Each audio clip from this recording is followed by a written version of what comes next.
Доброго времени суток, дорогие друзья! Наверное, многие из нас порой задумывались о том, почему некоторые вещи в нашем гардеробе ассоциируются с уютом, возможно, какие-то с роскошью, от каких-то вещей так и веет каким-то бунтом. Все дело в архетипах. Что же это такое, как это работает, сегодня узнаем мы. В этом нам поможет стилист-дизайнер Александра Хлопкова. Здравствуйте, Александра! Здравствуйте. Вот очень интересная тема. Архетипы. Если честно, конечно, я об этом узнала совершенно недавно. И когда стала изучать эту тему, действительно, это все достаточно сложно, но понятно. Вот что же такое архетипы? Я как стилист-имиджмейкер работаю с имиджем, да, и имиджология – это искусство создавать впечатление. Вот. Я работаю со многими инструментами, в том числе и с архетипами. Вот. Архетипы впервые вошли в нашу жизнь в начале 20 века. Этот термин ввел Карл Густав Юнг, известный психолог. Вот. И после него очень многие подхватили эту тему и начали развивать. Да? Вот. Сейчас архетипами пользуются не только психологи, но и стилисты, маркетологи и так далее. То есть вся реклама, которую мы видим, она тоже во многом архетипична. Вот так вот, да. Вот. Архетипы – это о коллективном бессознательном. То есть, когда мы говорим слово, например, бомж, да, мы все примерно в любой стране представляем примерно одного и того же человека. Да? А когда мы говорим там миллионер, да, какой-то богатый человек, мы тоже примерно представляем там яхты и так далее. Да? Вот. А архетип – это вот такой собирательный образ, да, бессознательный. Есть 12 архетипов, с которыми я работаю. Они существуют в каждом человеке, просто в разных пропорциях, скажем так. Да? И в течение жизни они постоянно меняются, то есть перетекают из одного в другое. Но когда человек уже созревает, да, как личность, у него остаются вот 2-3 архетипа, кстати, ведущие. Да? Вот. И когда мы эти ведущие архетипы выводим наружу, да, скажем так, с помощью одежды, получается как раз-таки личный бренд. Вот. К этому мы все как будто бы и идем, да? Ну, конечно, возможно, сейчас вот эта теория будет сложна для понимания, но когда вот мы начнем вам показывать, да, в принципе, будет все ясно, да? Я сейчас быстренько покажу картиночки. Это я вот сгенерировала с помощью нейросетей, визуализировала, скажем, там, эти архетипы, и, возможно, кто-то узнает себя в этих картинках, да? Итак. Начнем, значит, с архетипа простодушный, невинный. По-другому его называют еще дитя. Да? То есть это архетип, который верит в чудеса, радуется жизни и так далее. Да? В одежде он проявляется какими-то рюшечками, очень нежными пастельными цветами, цветочками и так далее. А он характерен для юных девушек. Да? Ну, не только девушек, мальчиков тоже. В общем, это такая вот юность. Да? Юность, невинность. Да, то есть мы видим по картинке все беленькое, воздушная, соломенные шляпки, кружево, вышивка ручной работы, да? Следующий архетип – это у нас искатель. Искатель – это искатель приключений, искатель чего-то нового, да? Это человек, который любит путешествовать, ходить в походы и так далее. Но чаще всего он не ограничивается только вот какими-то внешними походами, он еще и ищет смысл внутри себя. Вот. Искатель, значит, одевается во все у нас очень удобное, комфортное, практичное, да, то есть всякие там карго, да, рюкзаки и так далее. Следующий архетип у нас мудрец. Да? Мудрец – это такой, знаете, один из лидерских архетипов. Это человек, к которому идут все за советом. Да? Это такой серый кардинал, скажем так. Вот. Он не любит выделяться из толпы. Он очень минималистично выглядит. Да? Вот, например, даже кто у нас был-то? Билл Гейтс, да, то есть он любил вот воротнички, водолазки, очки у него, да, то есть это такой вот мудрец, да, скажем так, но при этом он такой вот лидер большой. И цвета такие не кричащие, Да, ничего, не кричащие, нейтральные цвета. Хорошо. Следующий архетип у нас это герой. Герой это у нас борец за справедливость. Это тот, кто будет кричать в пятерочке: «Откройте вторую кассу». Вот. Герой у нас любит стиль милитари, много металла серебристого, да, то есть что-то похожее на кольчугу и так далее. В общем, все, что связано вот ближе к стилю милитари, да. Кожа, да. Ботинки высокие, это Да. вот все герой. Это герой. Героя, кстати, вот можно использовать, вообще можно архетипы использовать, усиляя, да, в себе эти архетипы для каких-то своих целей и задач. То есть если вам нужно пойти порешать какие-то проблемы в каком-нибудь заведении, да, скажем так, вы можете усилить свое состояние, надев какую-то милитари куртку, например, и пойти ругаться в налоговую. Покорять этот мир, да? Да. Хорошо, дальше. Следующий архетип у нас это бунтарь. Ну, бунтарь, наверное, его сразу все узнают. Это у нас в основном подростковая тема такая. Это у нас косухи, грубые ботинки, цепи и так далее. Оверсайз. Оверсайз, да.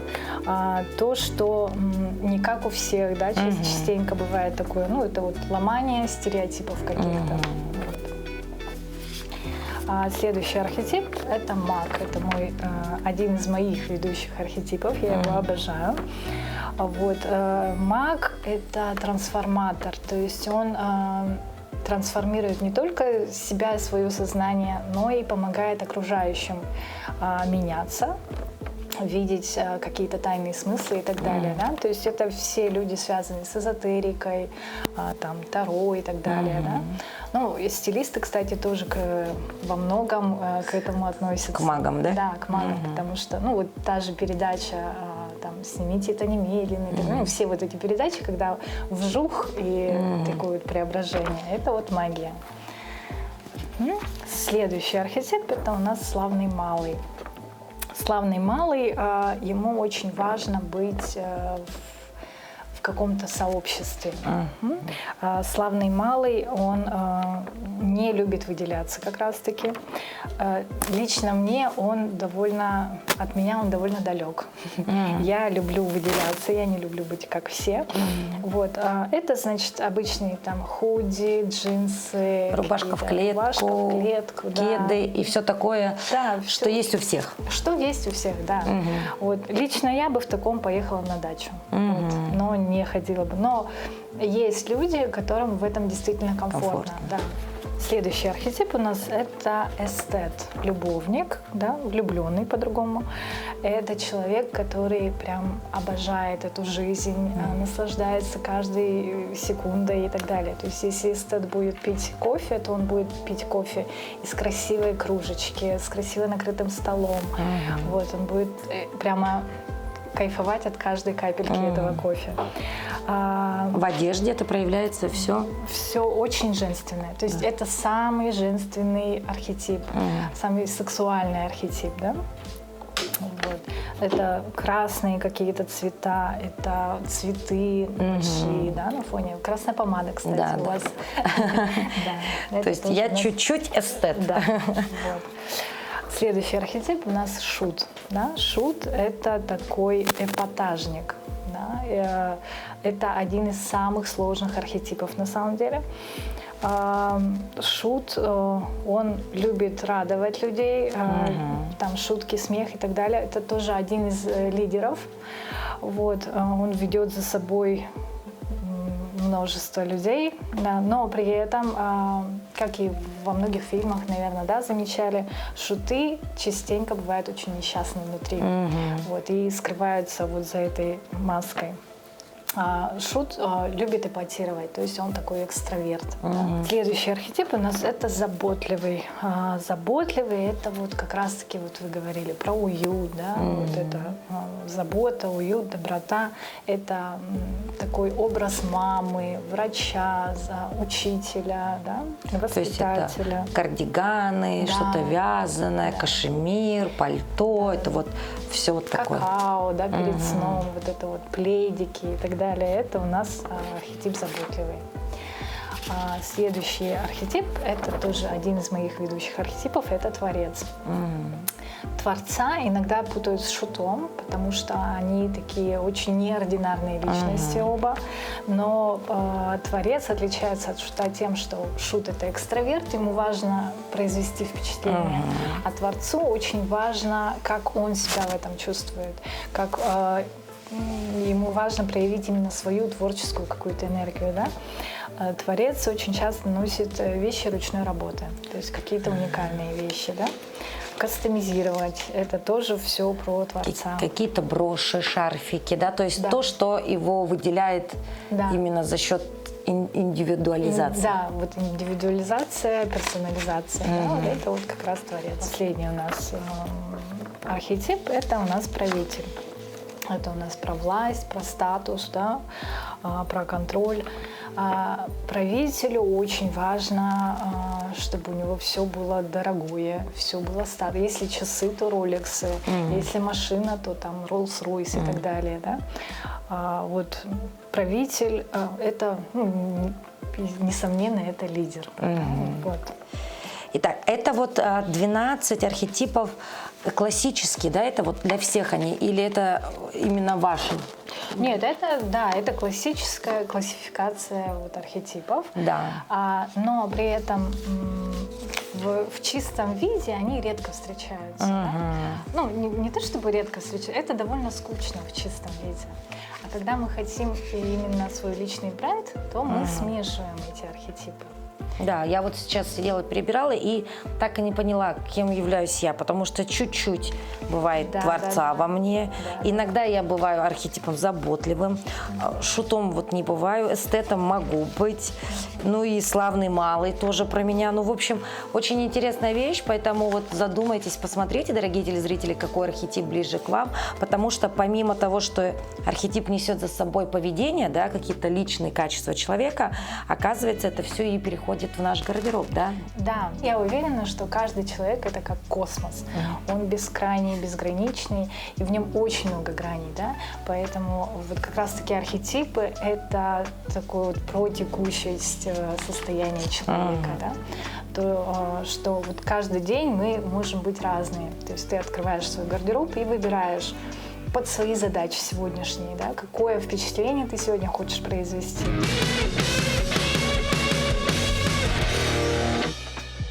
Мы продолжаем наш разговор об архетипах.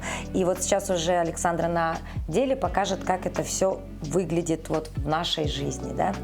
Я сегодня специально оделась в очень базовые вещи, да, то есть простая базовая белая футболка, простые джинсы, чтобы показать, как быстро мы можем изменить впечатление о себе, да.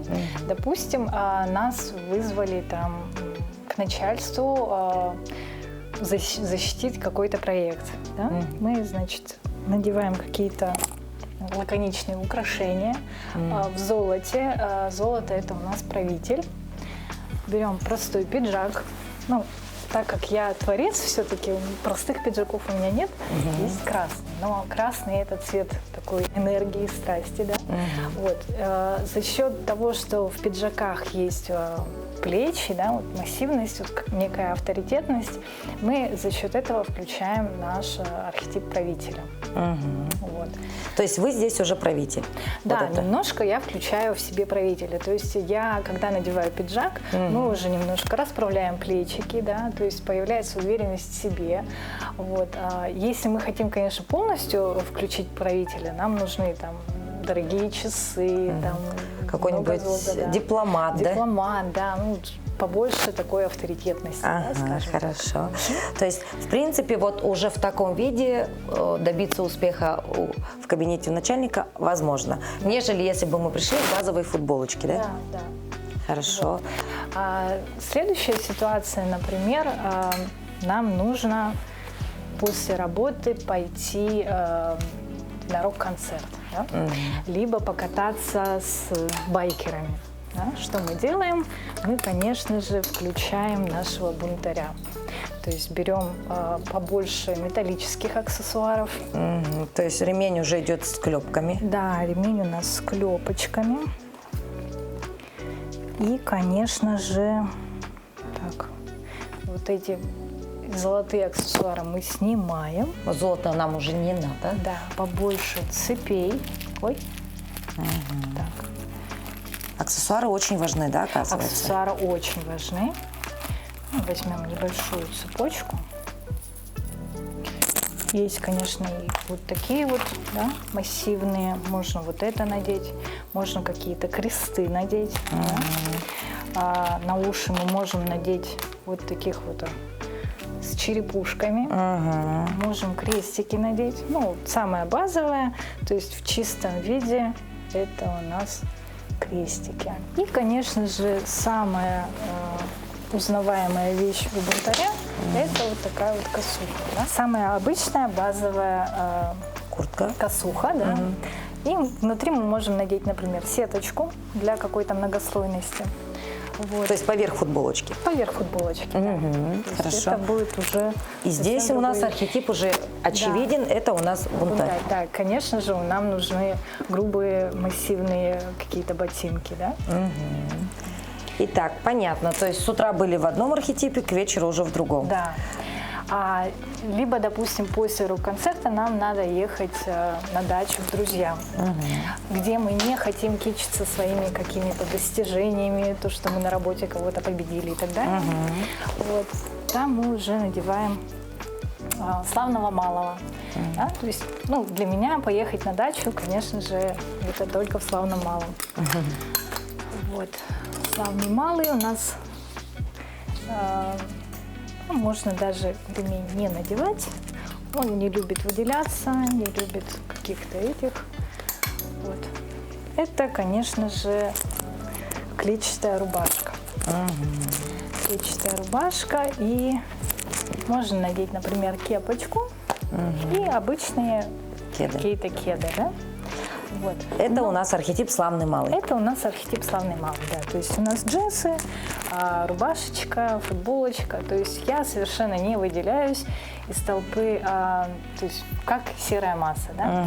Но вот именно на этом архетипе я бы хотела показать то, что нам нужно обязательно учитывать не только архетипы, но и другие стилистические наши данные, да, такие как цветотип, стилевой типаж, тип фигуры и так далее.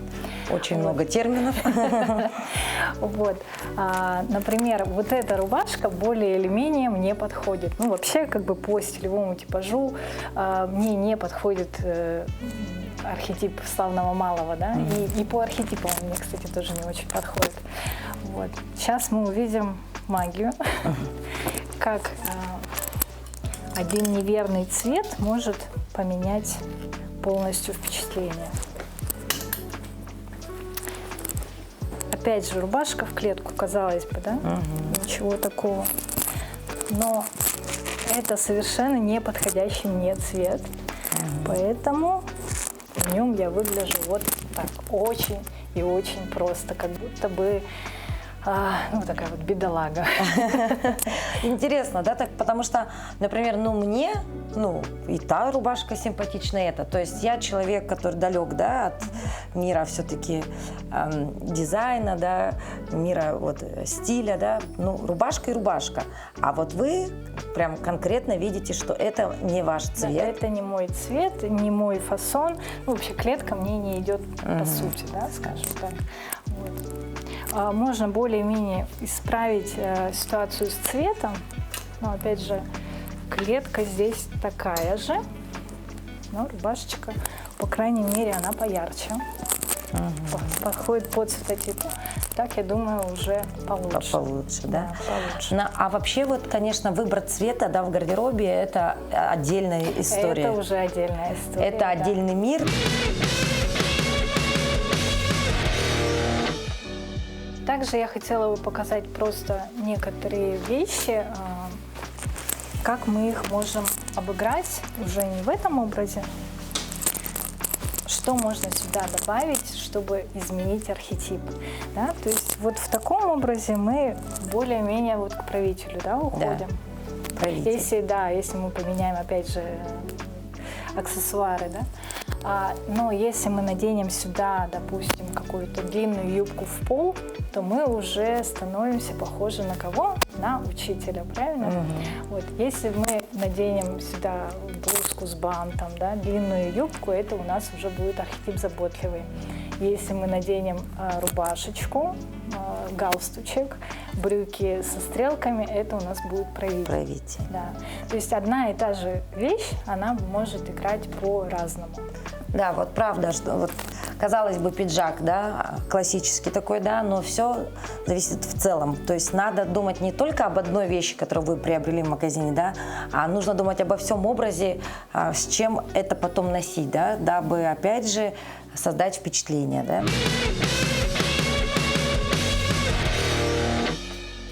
Да, есть еще такая вот вещь интересная, это вещь ручной работы, кимоно.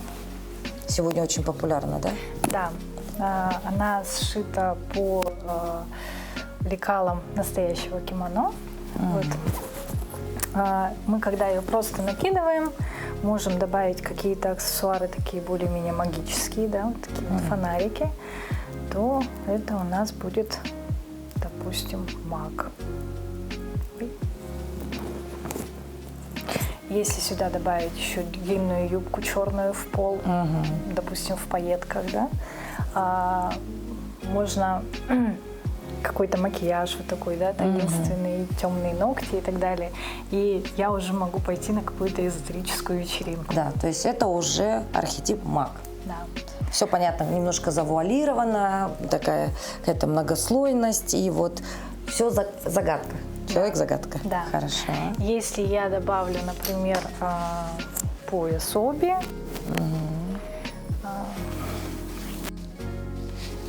допустим, какой-то интересные, допустим, даже красные брюки, берем, значит, вот этого мага, то так как это вещь ручной работы, то мы уже можем сойти за творца, потому что что-то необычное, да? Да, мы надеваем, например, на ноги какие-нибудь таби, да, вот, и уже мы будем выглядеть весьма необычно. Да, то есть, опять же, одна вещь, но может работать в разных архетипах. Да. Все в зависимости от полного образа, да?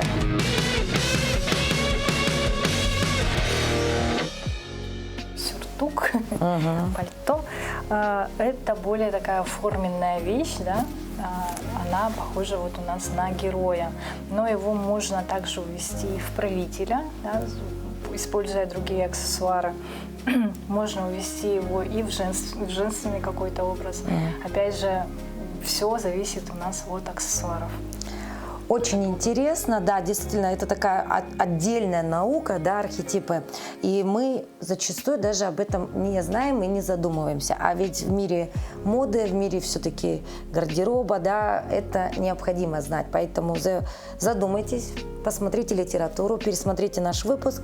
Ну, а в целом, конечно, это все-таки работа профессионалов, стилистов, дизайнеров, которые создают образы, которые шьют нам вещи.